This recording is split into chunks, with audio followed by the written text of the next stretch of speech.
Israelis returned to the voting booth today for their fifth election in less than 4 years. And despite the many trips to the polls, enthusiasm for voting remains high, with election officials saying turnout was the highest since 1999. Now, the polls closed about an hour ago, and it appears that Benjamin Netanyahu's Likud party is on track to win a narrow majority.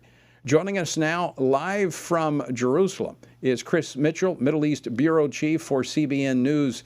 He is at the Likud party headquarters right now. Chris, welcome back to Washington Watch. Hey, Tony, great to be with you. All right, so tell us about today's results. What do we know? Well, what we know right now, Tony, is that of the top three networks, two of them, the exit polls say Netanyahu and the Likud party would have a 62-seat coalition. One of them says 61 seats.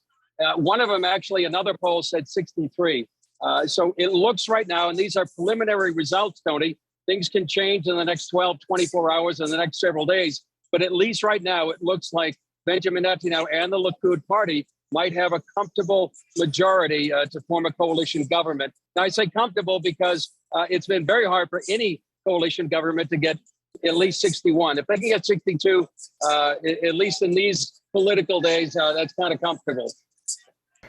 I mean, that's almost, you get 3 additional votes. I mean, that's like a landslide with what we've seen in recent years. So the process, explain the process after tonight. The votes are counted. Tell us how this goes about, the time frame in which a coalition government is actually formed.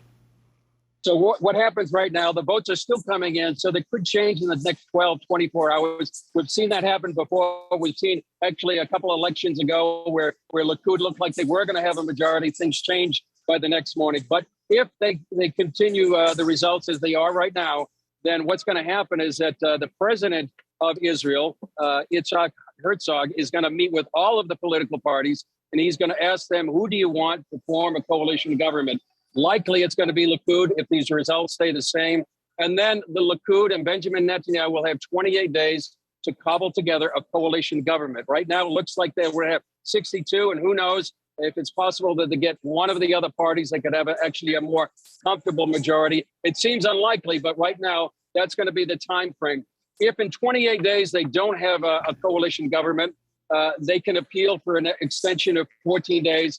And if that doesn't happen by then the president could choose another party or a leader to form a coalition government. So we're looking at perhaps several weeks before there is any coalition government, but perhaps even sooner if the results stay as they are now, and those parties aligned with the Likud and Benjamin Netanyahu will form a coalition government.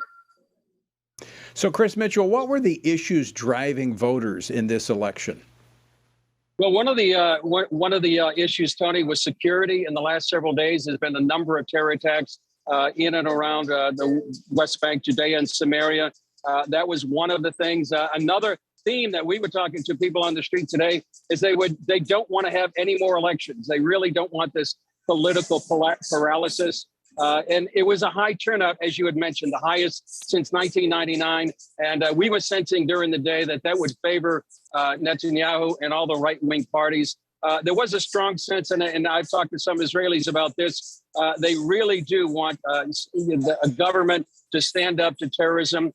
One other thing that affects Washington, Tony, is whether or not the U.S. was exerting too much influence on the Yair Lapid government.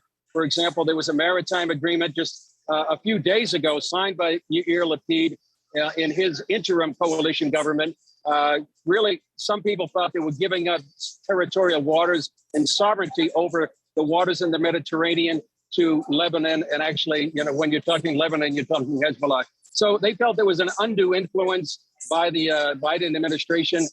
A few weeks ago, Yair Lapid was at the UN. He talked about a two-state solution. That hadn't been talked about for a while. So these are some of the issues that Israelis were thinking about when they went to the polls.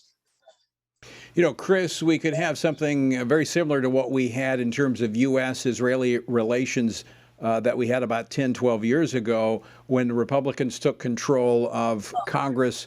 You had Benjamin Netanyahu as prime minister, and he worked very closely with a Republican Congress where you had a President Obama that was not as friendly to Israel. You have a very similar situation. This could very well box in President Biden when it comes to Iran or other issues that would affect Israel. That's very true, Tony. And if there's, as expected, there's a red wave next week at this time, where the Republicans may take control of the House, possibly the Senate, then they would have a natural ally with Benjamin Netanyahu here and sort of reverse many of the policies of the Yair Lapid government. Just a few minutes ago, we spoke to former Israeli ambassador to the UN, Danny Danon, and that was one of the things he was saying. They're going to start, if they get into power, they're going to start reversing many of the policies that Yair Lapid has been promulgating for the last year or so. Final question for you, Chris Mitchell. I know that their relationship, they kind of had a falling out, President Donald Trump and Benjamin Netanyahu. But do you think President Trump might see this return of Bibi as a sign for him to make another run at it here in the United States? I was talking to our political analyst, John Waggy, just a little while ago. He thinks this election could be a bellwether for the U.S. elections next week and possibly to 2024. I would expect that a potential President Trump in 2024 would really relish the idea of serving with alongside Benjamin Netanyahu, despite the fact that they have sort of had a falling out and there has been some harsh words said from President Trump toward Benjamin Netanyahu. But I think politicians can settle those differences. And I think I would add, Tony, one other thing, that there's sort of a really, this was a difference in worldview right now. I think with the Yair Lapid, you had a progressive government that really wanted to align themselves with Europe and the European Union. And on the other hand, you have a government that perhaps with Netanyahu would want a coalition that is more Jewish, is more nationalistic, really wants a strong security. But all of that, Tony, the bottom line is to keep praying for the peace of Jerusalem, keep praying for the coalition government, that Israel could have a strong, stable government with all the internal and external threats that they're facing in these days. All right, Chris Mitchell, always great to see you. And at least this time, I'm not the one that kept you up late. It was the election that kept you up there, kept you up late there in Jerusalem. Thanks so much for joining us. Always great to see you, my friend. Same here, Tony.